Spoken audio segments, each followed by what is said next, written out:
পুলিশের যে বিক্ষোভ সচিবালয় অগ্নিকাণ্ডের প্রতিবাদে, আপনারা জানেন 5 আগস্ট ফেসিবাদের পতন হওয়ার পর, শেখ হাসিনার পতন হওয়ার পর, শেখ হাসিনা বাংলাদেশ ছেড়ে পালিয়ে যাওয়ার পর শেখ হাসিনার কোন ষড়যন্ত্র থেমে নেই।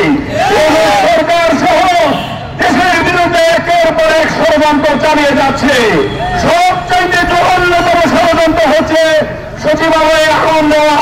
এই অগ্নিকাণ্ডের বিরুদ্ধে আমরা দ্রুত ব্যবস্থা দেখতে চাই এবং আমরা দেখতে চাই এই শেখ হাসিনা যে ফেসিবাদের সবচেয়ে বড় ফেসিবাদের মাদার খুনি হাসিনাকে দ্রুত বাংলাদেশে ফিরিয়ে এনে তার ব্যবস্থা নেওয়া হবে এবং তার বিচার আমরা দ্রুত নিষ্পত্তি করার প্রত্যাশা করছি।